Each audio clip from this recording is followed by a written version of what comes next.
This is The Wheel Weaves, a Wheel of Time podcast with no spoilers. Hey everyone, I'm your host Dani, and I'm the first-time reader going through this series chapter by chapter. As always, there's no spoilers past the chapter we're covering, and that means it's totally safe for first-time readers.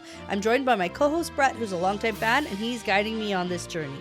We'd like to thank and acknowledge our executive producers, Brandy and Erik Kirkwood, Yanis, Sean McGuire, LightBlindedFool, Big C, Deyvis Ferreira, Green Man, Bennett Williamson, Hannah Green, Noralia, Greysin Ishara, Helena Jacobsen, Matthew Mendoza, Sims, Cyndi, Manethraen, Andrew Scarponi, Mr. Boddy's Body, David, and we'd like to welcome our newest producer-level patron to the Wheel Weaves Patreon team. Thank you so much, and welcome to HoneyBunchesOfJason. We're so excited to have you a part of our team. We also want to welcome you to the first episode of January 2026, and we have some people to thank for renewing their pledge for a whole nother year at patreon.com/thewheelweavespodcast. So thank you so much to Krystal and Jed, Koala Sedai, Elizabeth Hanson, Avi Tara, Elizabeth Deyvis, and TJ Max 2. We appreciate your continued support more than you know. Thank you so much for making this possible. In this episode, we are talking about Chapter 15 of A Memory of Light. Yeah, Chapter 15 is Your Neck in a Cord. We're doing it. We're back. I'm so excited to be here. Are you? I am, because it's been long enough that we got a little bit of a mental break. And that's not something we've done for, I don't think ever this long of a mental break. Yeah, two full weeks without podcasting. Yeah. I feel refreshed. Plus, this chapter has everything you could ever want in a good chapter, because it's got Matt, got Brandon Tam. It's got doing it. And boobs. Boobs are out in this chapter. Legitimately, didn't even misread it. In the garden. I love it. It's great. Fantastic chapter. Yeah. Here we go. This is as close to the smut you've been romantasy that we're ever going to get. How much did you read in the 2 weeks? How much smut did you... Too much? No, not that much. Just a little bit. No, my new book series, it's not even smutty. Not even. Yeah. Okay. No boobs out in the garden. No. No. Oh, okay. No. All right. Well, I'm happy to be here. I'm happy to be back. And let's do a great first episode of 2026, which sounds crazy. Sounds crazy to say that. Yeah. I know. Did you know we're coming up on 7 years in May of podcasting? Yeah, that's crazy. Okay. Yeah. Okay. I feel like we need to pick things up too a little bit. Then we just slow down a little bit. We need to get to 8 years, 10 years out. Why not? We're crawling right now. And I think the motivation's waning because I need to read faster. Yeah, no. I need to be more into it. No. I need to be excited. Yeah. We all need to just get more Wheel of Time. Well, you can. The end is in sight. The end is in sight. The end of this book is that's it. Is it happening this year, do you think? No. Really? I don't know. Maybe. Have you done a plan of any kind? No. Oh. Well, I did a January release schedule. Yes, okay. That gets us to chapter 18 or something. That's not enough chapters. That's not enough. You're right. Yeah. I mean, maybe. Let me. Okay. Let's come back to that. Okay. At another point this year. New year, same us. Ask me around November where we are. Okay.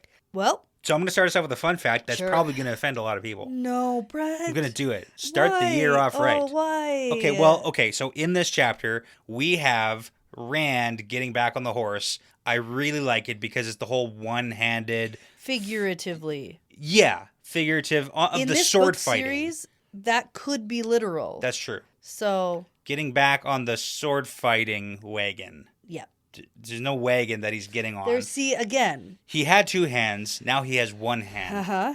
He never really bothered to relearn the sword very well because he's got the one power. So Tam... Well, I'm going to talk more later, too, about Yeah, we'll get into that. it. We'll get into it. This fun fact isn't about that. It's about one-handed sword fighting and two-handed sword fighting. And what's going to offend people. And what is the definitive best fighting style? That's what's going to offend people. Oh. If you take a hard stance on basically anything, someone's going to get offended. Okay, that's fair. So here we go. How about I take the opposite stance and then everybody can feel like they have a side to be on for this? We'll see. Okay.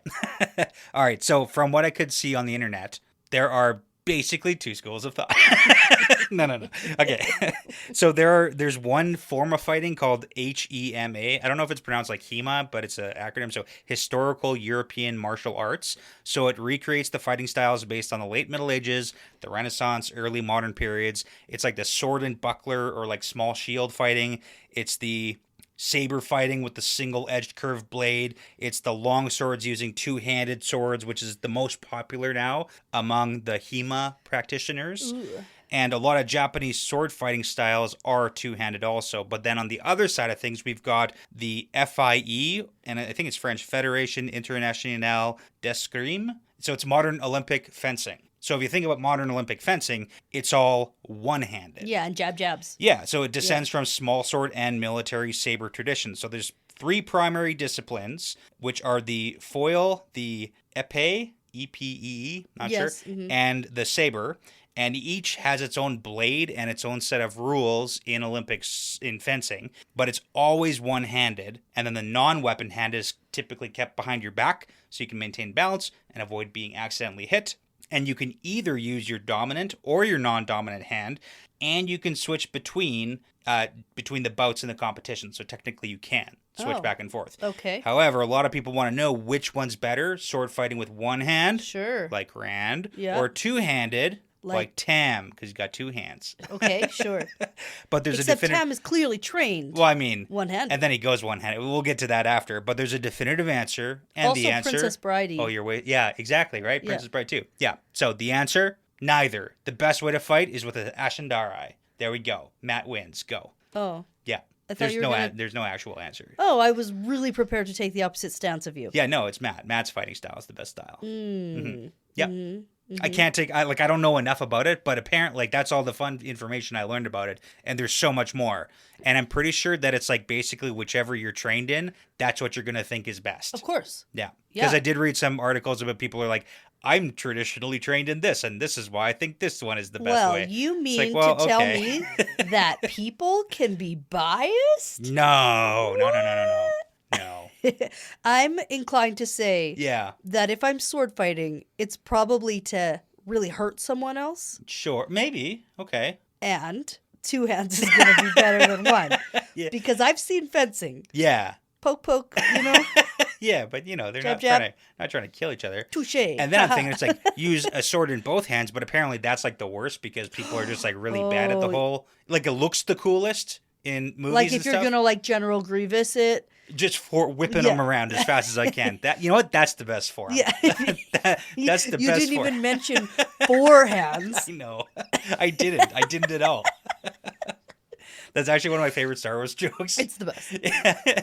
Because I was trained by General Grievous. It's like in the ways of the lightsaber, like he trained you to do that too? Yeah. Amazing. Yeah. Okay, let's get into it. We got to get to stuff. Chapter 15, your neck in a cord. We're in map perspective to start. We have the Shan helmet. Yeah. Because we are in Abu Dar. We are. And we're going to see some Shan people. Right there. Boom. The little mousey on Abu Dar. That's where we are. Oh, yeah. Yeah, you see the map? It's been a while. I gave up on the sticky notes, hey? Debatably, you barely even started the sticky notes. You're not very good at that kind of thing. There are several sticky notes up there. If it was within arm's reach of you, you would probably do more, but you have to get up, and you're not getting up mid-recording. You know what I need? Some sort of, slingshot. Yep. That's not Test knife, or a bow and arrow. I was going to say one of those little claw hands. Those extendo claw hands, I just shoot it across the room and try to hit it on the map in the right place. Or, just write out the sticky notes and then give them to me, and I'll put them up. Yeah, but then I have to write them out and stuff. You want an assistant. I actually found out why I'm not doing it. Yeah. Okay, I got it. Okay. Turns out, okay. Okay, so Matt's perspective, he is on his way to rescue Tuon from all these assassins that are after her. Yes. Because there are so many. Yeah.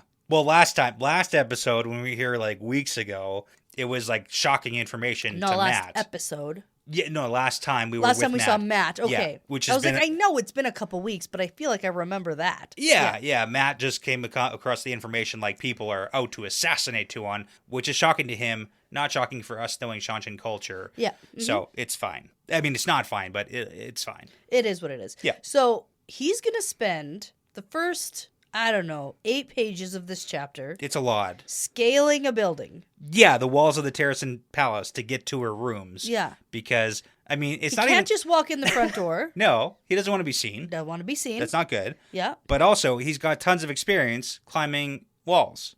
And he's like, this is not nearly the hardest wall I've climbed. He did, the tier and stuff. Like the stone he did scale the stone of tier. He's scaled buildings before. He's done this. Yeah. There's some funny stuff in here. It's good. Like, it's fun, and it's fun to be in Matt's head. And all he's really got to do is avoid a couple of guards who are on guard duty here. When he's and like, there's a whole my fingers are starting to hurt. What are they? Gonna start drinking some tea? Don't they have things to do right now? Yeah, because like there's the whole he's hanging out outside. You can see the two. Like, it's very cinematographic. I can visualize the scene of the guards chatting, and he's like getting sore fingers. But it's fine, and then nothing really happens because then he hops on over or whatever because it's like 4 stories up, and he's good. It's fine. Yeah. Also, the entire time he's climbing, he's thinking about how he's going to get to leave.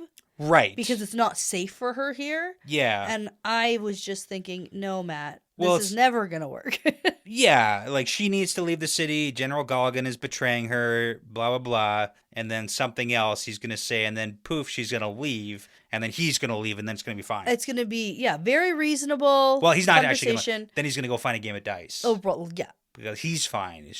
She's in danger. Uh-huh. Not him. Right. I mean, sort of, but... Well, he'll just have to protect her, Yeah, yeah. And he's not going to get sucked up in any Shanshan politics. Certainly not going to be doing anything with the last battle with the Trollocs up north. Like, all he wants to do is find an inn after he's done this one quick task. This one thing. Yeah, and I don't know if it's now or later, but he definitely thinks about how, this is so annoying. This is more like for hero stuff, not like me. Yeah. Yeah. It's great. Classic Matt. So once Matt makes his way up, he starts to open the door a little. Yeah. Because this is to Tylan's old room. Yeah, because that's where it's the Queen's room. It's like the Queen's room, so he assumes this is where what he doesn't actually know. He's just assuming that this is where she would have taken up residence. Yeah, it's the Queen's apartments. Yes. Like, I have to assume in a palace, too, like, that is going to be clearly and obviously the biggest... Like, and he's been in this palace a lot, so he knows his way around. But he is assuming a couple of things. Okay, so as he starts to go in, suddenly something shoots out from the darkness at him and slams into the door just above his head. Whoa! And he drops and rolls, and it's Selusha. Right, Now tell us who Selusha is, because we've all forgotten. Have you actually? Not really, it's but the Barbie. It's the Barbie, Barbie? body. Yeah, she's like hot and blonde. What? I just sort of remember that she's the secret bodyguard. Yeah, I don't remember what she looks like. Yeah, it's like the blonde hair, and you wouldn't expect her to be, but it's fun. But she's secret bodyguard and like badass. Okay. So that's her, and she's lying in wait with a crossbow to kill assassins. It didn't do a good job though. Well, it's Matt. You can't missed. You can't just hit Matt with a. No. You can't do that. But I also don't believe Selusha would miss. Ooh, so, Selusha versus Matt's lock. Okay. Yeah. Anyways, Matt's like, "Ha! I knew you were a bodyguard," and then she's caught. And she's like, "What are you doing here? And like, why did you climb up here? What is this? What are you doing?" Yeah. And we get some banter, some back and forth, and Matt's all sarcastic and stuff. And then Selusha almost like makes a joke, and he's like, "Hey, that was almost a joke." That was pretty funny. It's good. It's a nice little back and forth. Normal people take the stairs. Yeah. Now, the funny thing is, too, that there's a few times in this chapter where they comment on Matt's eyeball that's missing and how he bet it on something. Yeah. And he's like, how did you know? But then like makes a joke about it. Yeah. But he did bet it, basically. Bet it, yes. Yeah. Yeah, they're right. They know him. He's predictable. Whatever. We got it. Right.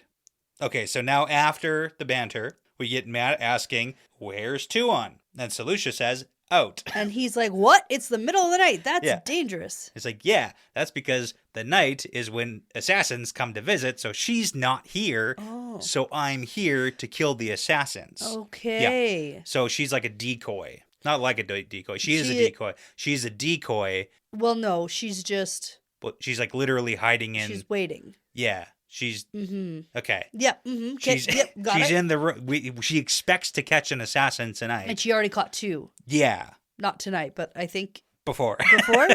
Previously, yeah. I actually am not quite sure, but yeah. Yeah. So anyways, Selusha like isn't telling Matt where Tuon is, and then he's like, this is serious. General Galgan is hiring people to kill her. And then Selucia says Galgan isn't even anything to worry about because they really need to worry about this other person, Krysa, and we actually don't know anything about this person, but apparently Krysa is named after one of the fans of Wheel of Time. Oh. So anyways, she's hired 3 assassins, this Krysa person, and they're all from Shanshan, so they're real assassins, not these fake assassins that Galgan is sending to go and kill. Those are the ones we really need to worry about. Yeah, so like we don't need to worry about Galgan. We got to worry about other people who are actively trying to kill Tuon. But that's not very comforting, as you can imagine, for Matt. Now, side note. Yeah. How could Egwene employ this strategy when she knows people are out to get her in her bedrooms at nighttime? Right. I mean, she's sort of done that, hasn't she? Yeah, like set traps. She set a bunch of weaves, but then she was like in there. Yeah, you don't go and you set the traps and then leave. Yeah, because she should, like, her whole thing about like going to sleep and being in the dream world, she probably shouldn't have been in her own rooms. Yeah, when you have traveling and you can literally sleep anywhere in the world. Right. Anywhere in the world. Anywhere. Literally anywhere. You could sleep in the 2 rivers in your bed at home. Yeah. No one's going to expect you there. No. I'm just like, hypothetically, your childhood bedroom, like, you could go there. Debatable. But anyways. Or anywhere else in the entire world. Unless they've turned it into a closet. You know what? Or a workout room now because she's gone. Go to the moon. Yeah. Just go to the moon. You can go literally anywhere. Yeah. So, I mean, some things to learn. Yeah. Yeah, we can take some... Like, that's the thing about the Shanshan. Like, yeah, we can't actively support them, but they're good at what they do. Well, we have a long history of avoiding assassins when we're a part of this royal... You have to be, otherwise you get assassinated. Right. See, Egwene doesn't have enough practice escaping assassins. And not just yet. Egwene. I would say like the entire White Tower. As bad as things have been and how many assassinations there have been, Shanshan has done way more, it seems like. Way more. Yeah. Yeah. Attempted, at least. Okay. Also, back to Matt, though, because you know what Matt's doing that he shouldn't do? He's calling her Tuon. Oh. Can't do that. It's not her name anymore. You can use, Fortuona is her name, but like also don't use that. You can refer to her as the highest one or the greatest one. Both of those are acceptable. Uh-huh. And then Matt's like, no. Yeah. And you know, I drank a lot of Empress gin. You have. Over the holidays. You did. Everywhere I went. Yeah. I had Empresses all over the place. And everyone's like, hey, what's that called? And you're like... The Empress. And then I say, may she live forever. And then people say, what? Yeah. And then we'd have to be like, it's a book thing. Yeah. Uh-huh. And then you're like, Brett, stop. That was the holidays for us. It was pretty good. Yeah. Okay. I was going to have one tonight, and then I thought, that's enough. That was enough for a while. Take a break. I didn't underindulge. Sure. Yeah. Sure. So here we are. Okay. Yeah. January, Yeah. Yeah. Okay, so now Selucia still isn't telling Matt where Tuon is, and he's like, I'm not an assassin, I'm her husband. Right, but she's like, well, I'm still trying to decide if she would want me to tell you where she is. Yeah. Mm-hmm. Like, does Tuon want this to happen? And maybe. Also, maybe her husband is the most likely person. The person I least suspect, I also it's never that person either. Most suspect. You should most medium suspect someone. Yeah. But also as the husband thing, like I totally get that too because that also makes sense. And I think especially somebody who's not from Shanshan who's married her. You should just be always wary of anybody assassinating you. That's what I always say. I mean, I am. You should be. Yeah. Yeah, especially me. What? Well, I mean, the issue is I don't have any money to hire assassins. So I got to get the bad ones from this side of the ocean. No. Okay.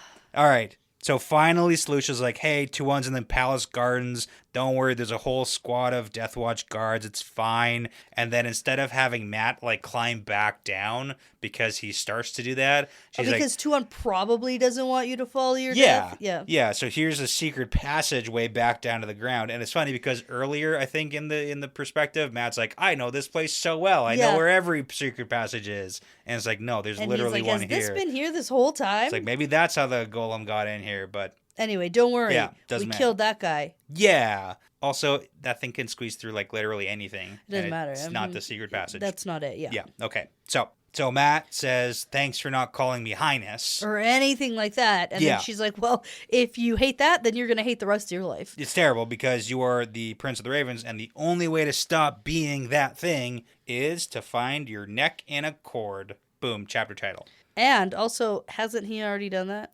Yep. But that was before. I know. That was before. So. I'm aware, but he knows what that's like. Yeah. Uh-huh. Yeah. And even if you don't from personal experience know what that's like, I can safely assume I wouldn't want that either. Still don't want it. Still terrible. Yeah. Okay, little side note too before we go to the next perspective. It does appear that Selusha did not know that Matt's description is being passed around the guardhouses. Oh. Yeah. So in Matt's opinion, she seems surprised by that. So Matt thinks that Galgan is trying to make him vanish too. And Selusha says it's not impossible because Galgan is the general of the armies, but that's typically a job for the Prince of the Ravens. So Matt is technically like... So if Matt shows back up, competing then for Galgan jobs. might be out of his a job. Yeah, exactly. So like there's a possibility of that. And I bet you don't just get like demoted to just, why don't you just serve right under him? I bet it's it's Shanshin, so probably it's death, I would have to assume. Or the other thing that they make people do. What did they make... what's her name? Not Suldam. That's what the things are. Damani? Nope. The one who was evil, Suroth. They made Suroth. Like Dakoval? A Dakoval. Yeah. Like a... Yeah. Okay. Like, ooh, you gotta be a servant. You gotta be worse. You got the worst. Worse than death. It's like going to be a farmer. Right. Nope. No way. Worse. Just put me in a silk bag. I don't even care. Yeah. Not being a farmer. Right. Okay. All right, cool. Kind of like that. Yeah. I get what you're saying. Yeah. Okay. But Matt's like, I don't want that job. Terrible. No, thank you. Yeah. No. All right. So, quick break. Yeah, okay. Okay. And we come back. Yeah. All right, so we are back, and we are going to head into Rand's perspective. Yeah. And he is heading through Elaine's camp in the Braham Wood, and we get a lot of exposition about what's going on here. He's wandering all around, and people are shocked to see him. Yeah. But they're like, oh, cool, we like that you're here, because Elaine told him to show his face, blah, blah, blah. Yeah. Rand is feeling a whole lot of feelings because he can't protect everybody, but Elaine has told him that, hey, you're the guy, you gotta show your face. People get inspired by that kind of thing. So he's doing it. Yeah, and at first I was like, ugh, I thought he already said goodbye to Elaine. What's he doing wandering around in here? He's waiting. Yeah. He's waiting for the right moment to do the thing he has to do. He is not procrastinating. Okay. He's got a bunch of stuff he has to do before he does the other thing, but like he's waiting. He's got presents to give out. Well, that's sad actually, because like that's a thing that people do before they know they're gonna die. Oh, okay. Yeah, he's literally like giving away his stuff, his belongings as gifts. No, he's had presents made for people. He's doing that too. Yes, that's a thing. He's literally saying bye to people before he knows he's gonna go and die. Okay, fine. It's so heartfelt and, sweet, and it's Rand, and it's like just a little Rand farm boy giving away gifts and stuff, and I love it, but it's also sad. He's going through a lot right now, okay? Okay. It's difficult. All right, so he makes his way to Tam's tent. Yeah, I love this too, because it's so funny.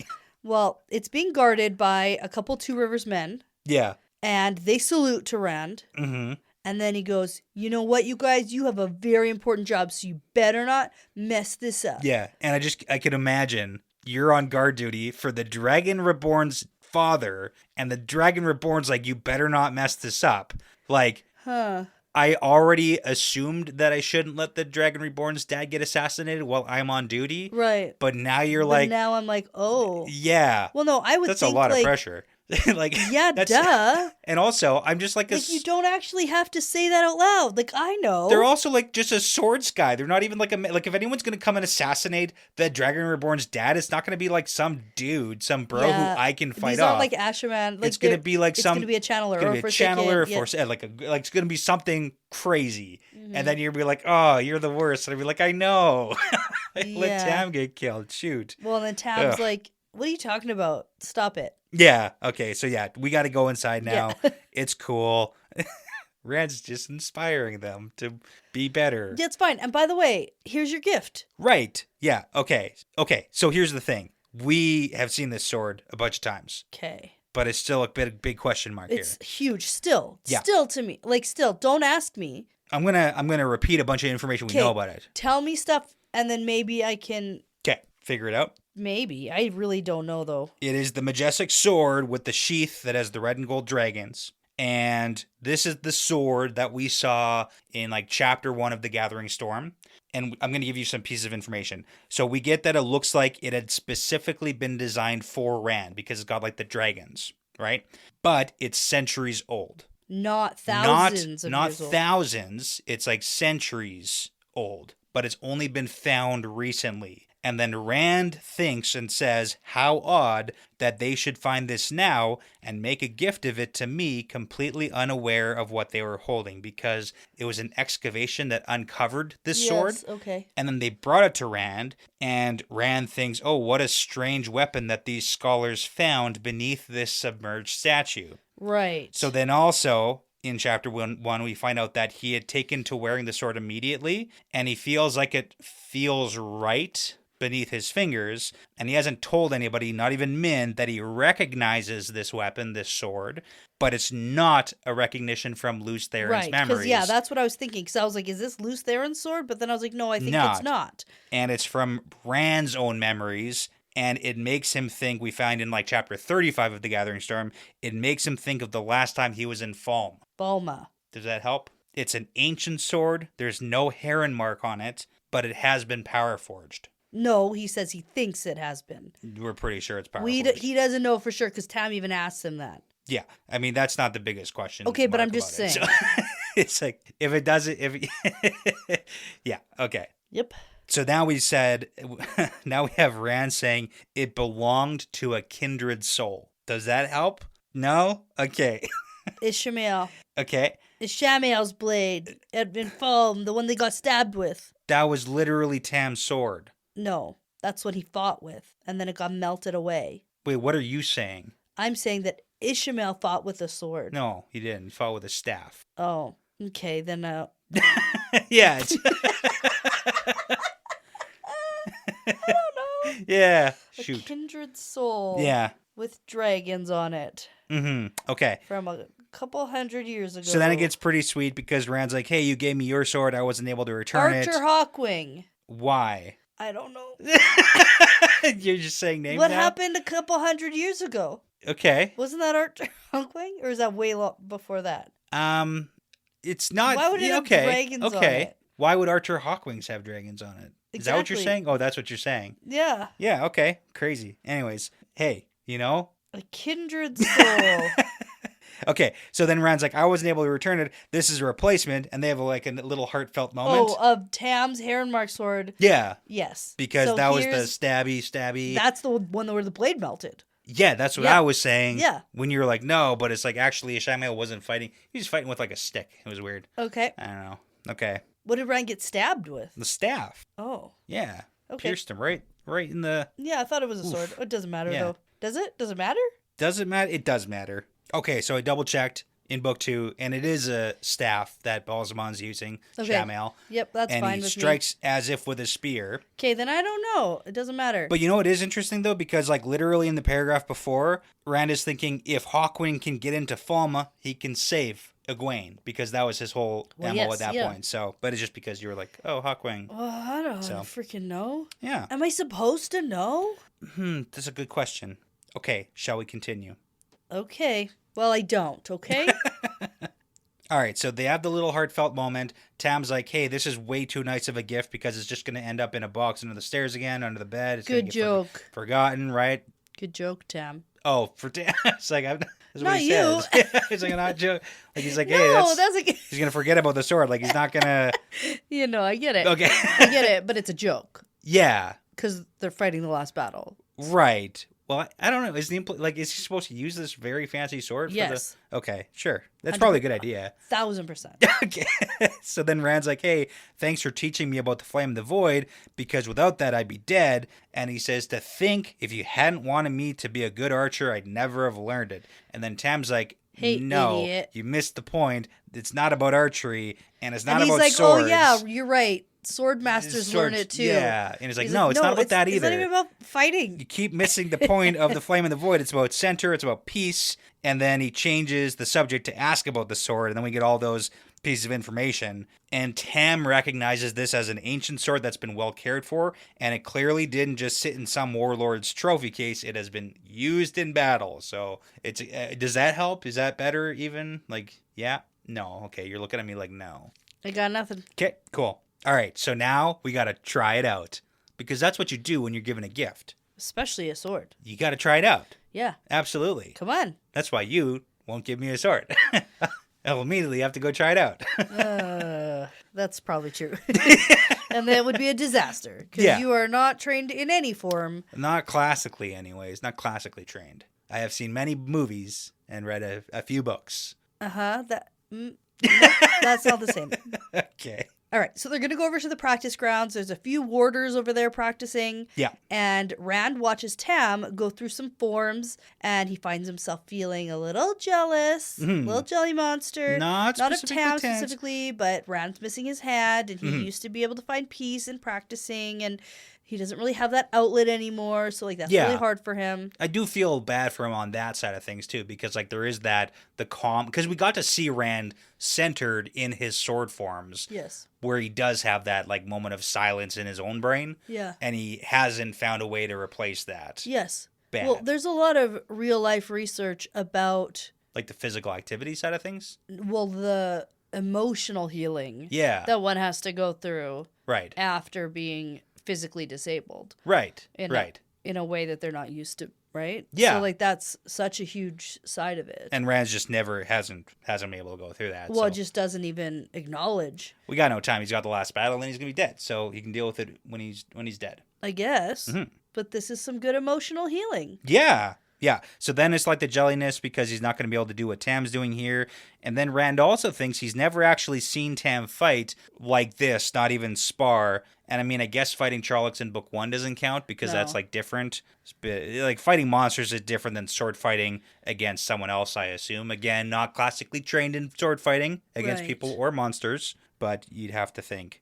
And then we get to watch him move through the sword forms like a dance with two hands, which is very different from the sword and shield fighting like infantry do, which is Rand thinks. He's like, oh, I'm not going to be able to do these sword forms. I can only do like the one-handed thing. Right. Okay. Mm-hmm. And then that's when Tam can tell that something is bothering Rand. Yeah. Yep. And he also cages up too as soon as Tam asks about it. He goes stone face and stuff, and Tam's like, ah. So Tam picks up a practice sword and he tosses it over to Rand, and he picks another one up for himself, and then Rand's like, this isn't a good idea. I can't do this anymore. Yeah. And Rand's like, look at this stump. Look at it. Nobody looks at it. No hand here. There's no hand. Well, and he actually makes like a really good point too, because Rand thinking people just ignore the fact that he's missing a hand because you don't want to think about your savior having some sort of like impairment or disability or, whatever figures, like whatever you want to call it. They don't want to see him as an imperfect thing. And there is that. So they completely ignore the fact that he is missing a hand. Yeah. So but he's got like, look at it. Yes. And then Tam's like, I don't even care about that. Well, he's such a badass. I love Tam he's because a good dad. But not only that, he wraps a thing around a kerchief around his own hand and ties it off and like, deal with it, bud. Yeah. Like sometimes that's what you need too. Rand needs a kick in the butt. Well, and he's not going to get out of this. No, he's absolutely not. And Rand's like, oh, I don't need to fight with the sword anymore. I have the power. Yeah. And then Tam's like, that's cool. What does this have to do with fighting? Yeah. Like, and then Tam attacks him. He just like goes in and he whacks him. I love it. He like friggin' whacks him. Yeah. And he's like, oh my gosh, no one I've ever fought with for a really long time has actually felt that they could land a blow. But it's like you stopped training with the Aiel also. Like you stopped doing that training. They beat the shit out of you repeatedly. Definitely would. Yeah. And not in training. Like you slighted them, so they beat the crap out of you and then said they were going to kill themselves if you do it again. So like you could keep training with the Aiel and they won't hold back. I feel like they wouldn't hold back against Well, Rand. at least there'd be some type of training. It wouldn't be the sword. It wouldn't be sword fighting, but you can also... I feel like Rand stopped looking. There's no time. There isn't. There really isn't. Like, there isn't a lot of time to be personally training. Yeah. And for Rand's journey, he doesn't need to be a good sword fighter. His job is to fight the Dark One. He doesn't technically have to be a good sword fighter. But we also want him to be mentally healed. Right. We do. We do want that. As much as he can possibly be. Sure, before going into... So I get that too. But that's the point. He's like, I got the one power. Rand's like, yeah, okay. Because any weakness he has can potentially be used against him, even if it's this self-esteem, emotional thing. Yes. He probably should heal it. Yeah. Fair. Okay, so Rand's doing like a half-ass job blocking the blows, and then he even does the instinct thing of bringing his hands together, but that doesn't work so well because it doesn't have two hands. You know what that kind of reminds me of? It's not even a little bit the same, but in my real life, Sure. when I drive a different car, Oh, yeah. Okay. and I'm used to resting my hand on the stick shift thingy. Sure. And then you drive a car that doesn't have it in the same spot. Oh, feels weird. Like when I was driving that rental van. Yeah. And I kept, and there was nothing there. And I my whole What am arm. I doing? What's my arm doing? And I was like, oh my God. And it happened so many times. Yeah. In such a short drive. Yeah, I was going to say, you didn't have that for very long. It was like half an hour? Not even, yeah. To the point where I was like, stop it. What? Like, I didn't even know that that's a thing that Classic. I do while I'm Left driving. hand doesn't know what the right hand's doing or my whatever. gosh, yeah. Something. I'd be like reaching down. Whoa, there's nothing there. It's good. Okay. Okay. All right. So anyways, Tam takes the opportunity and he beats the crap out of Rand on his leg and actually hits him. Rand's like, ow! Yeah. And realizes that Tam is going to be doing things in this fight. So Rand throws himself into the fight. Yeah, and I really like it because Rand is like struggling how to figure this out because he hasn't really done it. And he thinks, you know what? Tam has definitely trained one-handed. He's way too good at this to not have. I was trying to think about that too, but like, do you think so? Here's some two schools of thought. But Rand is going through the idea of why do I even have to, like, he's battling internally while he's fighting about why do I even have to do this? And Tam is telling him to let go. Right? And Rand's like, let go of what? Tam's like, you got to let go of everything and just push it. He needs to let it go. Seriously. And finally, Rand is able to let go and be in the moment. So my question is, Tam, we know, has a lot of experience. He's also got experience being in an army where there are probably other soldiers who have lost limbs, hands, arms, body parts. Yeah. So like this feels like something that he would go through with any soldier who is still capable but is missing something, right? Mm-hmm. So like maybe this is something that he already knew how to do. Or did Tam specifically go out of his way as a father to learn a little bit about how to fight one-handed so that he could do this with Rand specifically? No. Or is this just Tam already knew this? This is just Tam already knows this. He knows this is something that needs to be done with Rand. He's got a little bit of experience, enough to, kick Rand's butt. I think he's pulling from past experience because I don't think that in the last, few days... Like, it really hasn't been that long. Sure, yeah. Or, like, a couple weeks. Yeah. Whatever it is that Tam is thinking, oh, I know what I'm going to do just in case Rand wants to practice swords with me now. But, no way. Yeah. I don't think so. Yeah, I agree. I just wanted to kind of see where your head was at on that. Yeah, it makes sense to me that Tam would know how to talk with a soldier. I like to believe that Tam has a very full and rich backstory of life experience. So. Yeah. And I feel like people stop treating Rand like just a person who has lost a hand, and Tam knows okay, well, we gotta do this. This is the thing we should do. Well, and Rand even thinks maybe I should have been doing some training one-handed. Yeah, maybe. Yes. Yeah. Okay, so then we can see, we get the exposition of the fighting, and then Rand shifts his grip at one point, and then sees an attack coming, but ends up using his arm to block the blow because he can't get the sword up, and we're pretty sure that Tam, fractures Rand's elbow here, and then Tam does have the moment of, oh shit, sorry. He accidentally broke your arm there. Yeah. But Rand is totally in on this now, and he keeps attacking, and the whole time they're fighting, we have a couple, a half a dozen warders watching this go down too. Probably the people who were in the practice yard. Yeah, just stop and watch. Just a couple, it's not very many. There's a couple maidens, but Rand is just able to clear his head and focus on this thing that he's missed so much, and then they're finally done sparring, and the warders and the maidens do a little hurrah hurrah thing. It's so sweet. It's good. It's just some, cathartic healing? I don't know what you 100%. Yeah, and Tam's yeah, and Rand's yeah. It's great. Yeah. I love it. Well, it's the mental healing piece. Yeah. Because you can heal physically, but when you feel like you can't do what you used to do in the same way, that's really hard. Yeah. Yeah. And so this is Rand developing a growth mindset. Love it. Hey, everyone's all heal the wound with the one power. Well... what about the mind wound? Yeah, we gotta fix that. Right. Okay. Cool. That's pretty much the end of perspective. It's a good one. Rand got some peace. The contest probably was some pretty terrible sword fighting, honestly. Like, Oh, 100%. But it wasn't good. They were like, you did it, buddy. Yeah. It's good.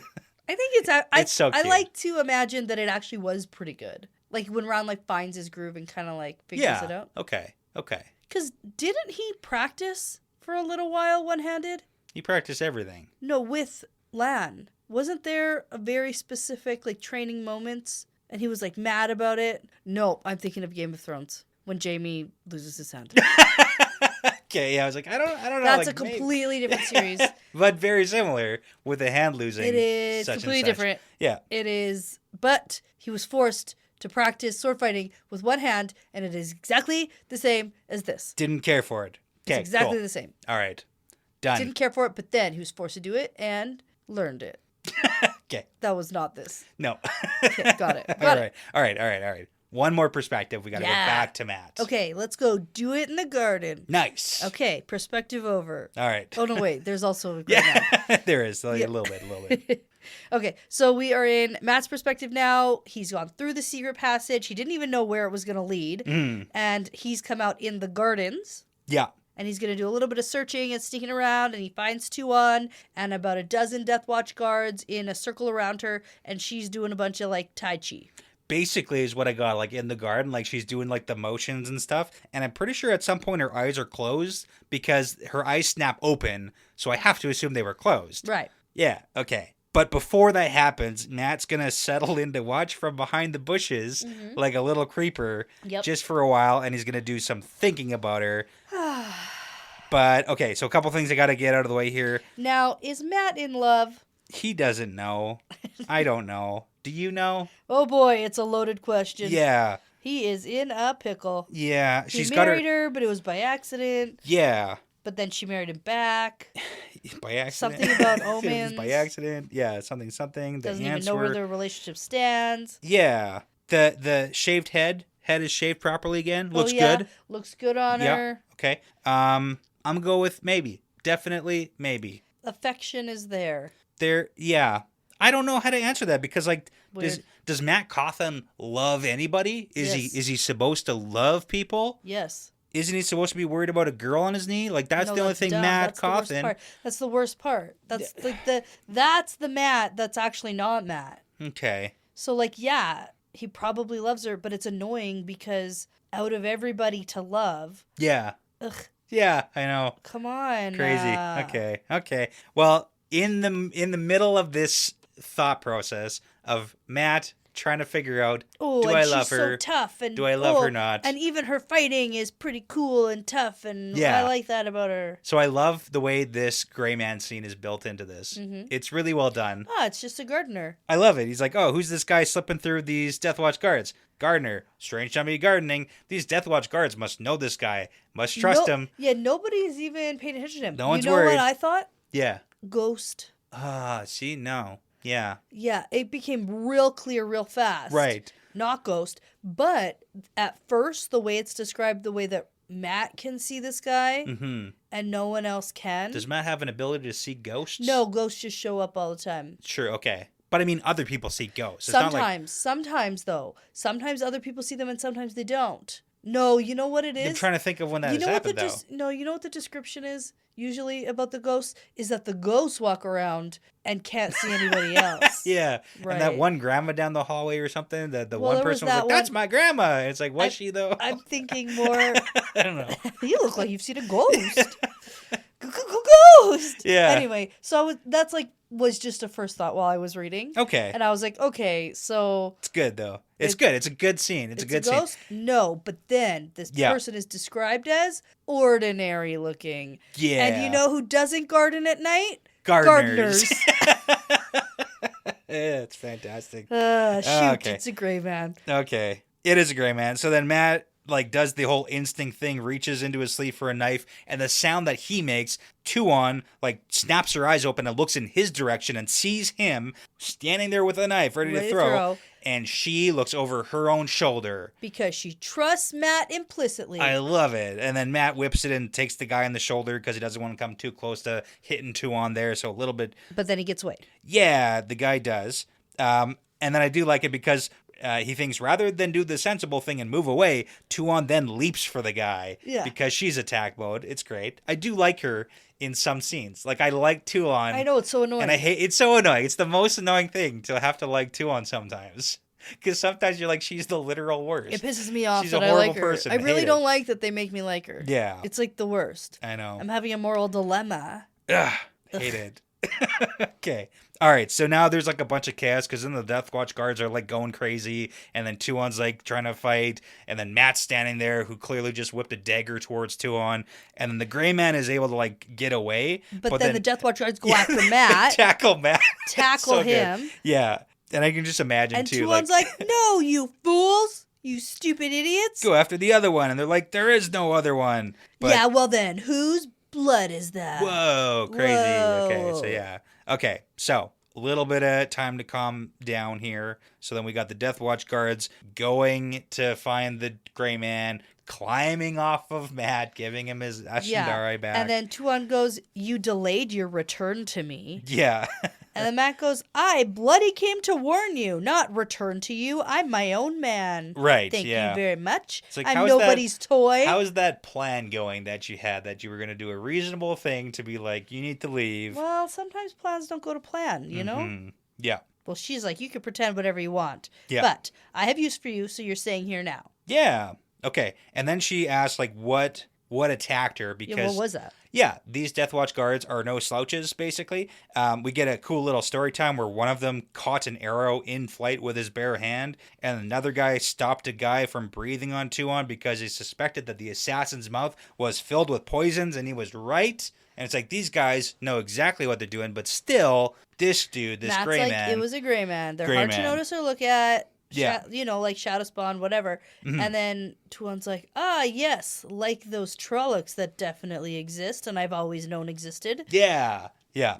Well, it's also funny because she does believe him with the Gray Man thing because she's like, yeah, there's no other explanation for why Death Watch guards would let this guy pass. So it must be Shadow Spawn, supernatural, whatever. Yeah. Also, why is a Gray Man after Tuon? Or is it after Matt? No, it went after Tuon. Seems like it went after Tuon. Unless it was trying to get to Matt. Or just trying to kill Tuon. Like, assassinating Tuon at this point would really throw the Shanshan Empire into a bunch more chaos. Like, she's the only person holding things together on this side. Like, if you really want to take out the Shanshan one step further, yeah, just assassinate her. I guess, but who wants to do that? Who has the Gray Man? The Dark One? They're evil? No, I know, but isn't there like a Forsaken that... I'm pretty sure you just, like, pay per hour with them. I'm not really sure exactly who owns all of them. Got it. Okay. Probably Moradin. Oh, well, yeah. Okay. Yeah, like, it's like a hire their services. Yeah. Yeah. Okay. We don't. You just tell them what to do. I don't know. Like, do they get paid money? I don't No. know. It's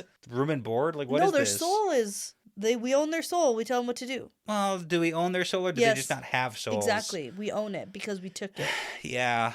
It's a lot of questions. So they just do what we tell them to. Of course, we don't pay them. Do they get, like, sick leave, vacation time? Definitely that.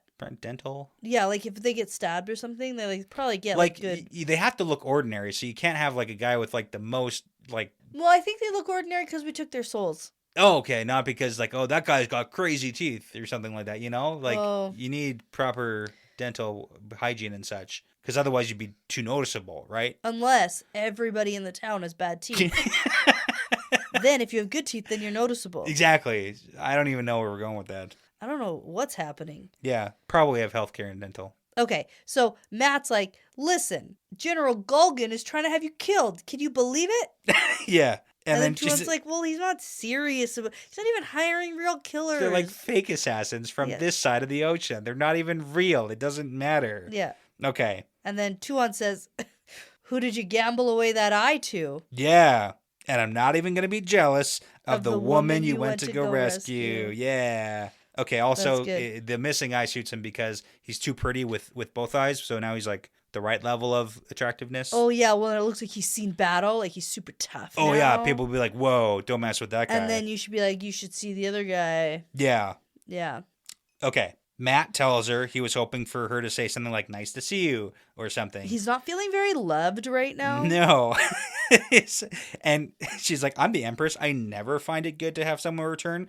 You're expected to return because you serve me. It's like, whoa, Tuon, Hold up. And he knows exactly Unloved. how she feels about him. Because the dagger. The dogger. Because you saw me with a definitely dogger not that. in hand. It's definitely not that. As if I was going to throw it at you, and you didn't even call for your guards or nothing. You just looked to see what I was aiming at. So you must love me. Exactly. Yeah. Dagger. I don't know. Dagger? Dagger. Knife. Big knife. Small sword. So anyways, that's the most loving gesture that Matt thinks that he could receive from a woman. Unless you'd like to sit on my knee for a while. Wow. Okay. And he's like, whoa, she seems pretty cold for the Empress. Like, what? It's like, I don't know, man. Okay, now we got Ferreira. He comes up. Because he's like, oh my god. Yeah, terrible. We'll all kill ourselves for failing you. We're all dead now. As soon as replacements come, like, sorry, that's We're the end of dead. our job. It's like, okay, man. And then Tuon's like, no, I own you. And it's totally not your fault. This was the creation of the shadow. But don't worry, the Prince of the Ravens was here. And he's here now. He's staying. And he's going to teach you all how to spot gray men for the future. So this will never happen again. Mm-hmm. And then Matt's like, okay, wait a minute. No, not Number doing that. one, not really born of the shadow. Yeah, but well, that's okay. Semantics. Okay, right. And then he's like, I'm also not staying here not teaching, to do that. No, not doing that. And she's like, yeah, you are actually. Mm-hmm. So that's fine. And it looks like the gray man escaped. Yeah. From all the confusion. All right.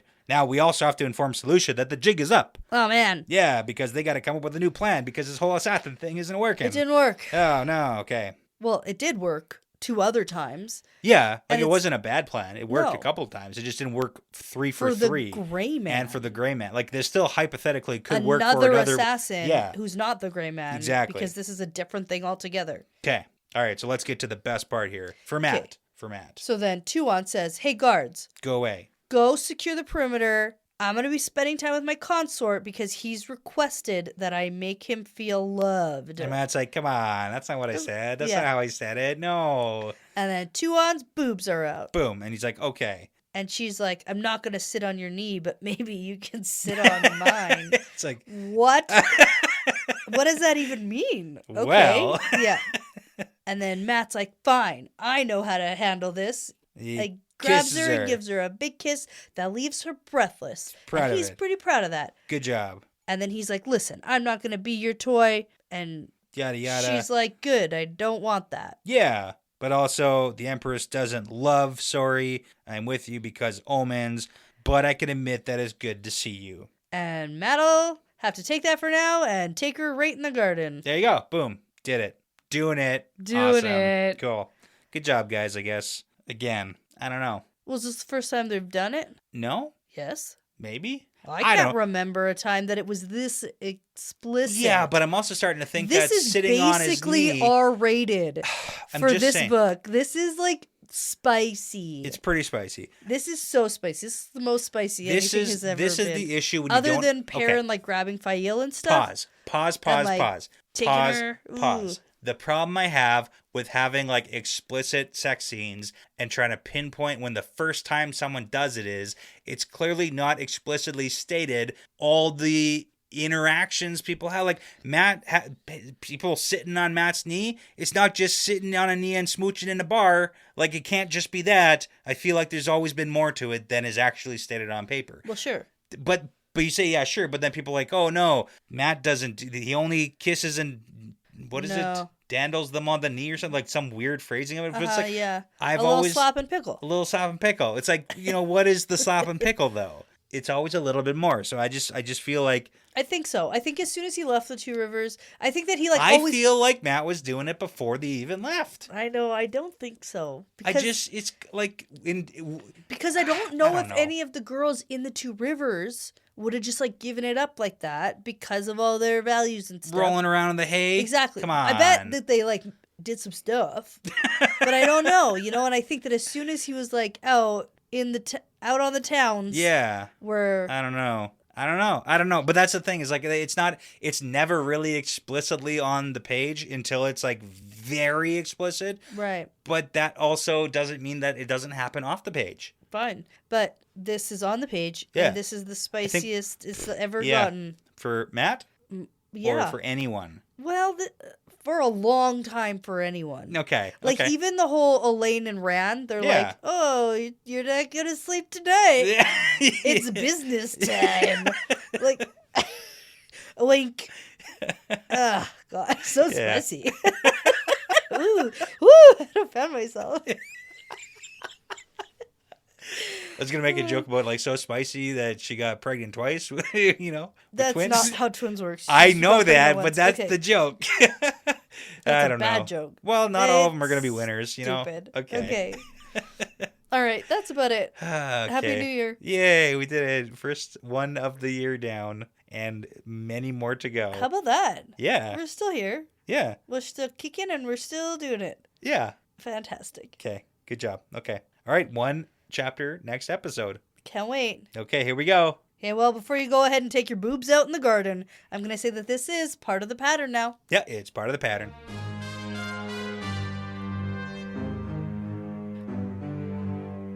Well, that's it for this one. Thanks so much for listening, everyone. The Wheel Weaves is hosted and edited by Dani and Brett, produced by Dani and Brett with Passion Socks, Cody Feltz, Mozyme, Jamie Young, Jared Berg, Ricky Morissette, Matt Truss, Antoine Benoit, MKM, Megan, Colby T, Gabby Young, Rycat, Chris G, Sarah Creech, Saverio Bartolini, Megs621, William Johnson, and Courtney B. With music by Audionautics. Now, be sure to check out our Patreon page if you're interested in supporting us and the podcast. We'd love to send you some Patreon exclusive merchandise as a thank you. Plus, you'll gain access to our episodes earlier than everyone else. And at the time of recording, we have over, I think, 50 bonus episodes at patreon.com/The Wheel Weaves Podcast. So you can find all of that and more over there. For general information about our show, like how to get in touch with us, how to send us shot glasses, how to join our Discord,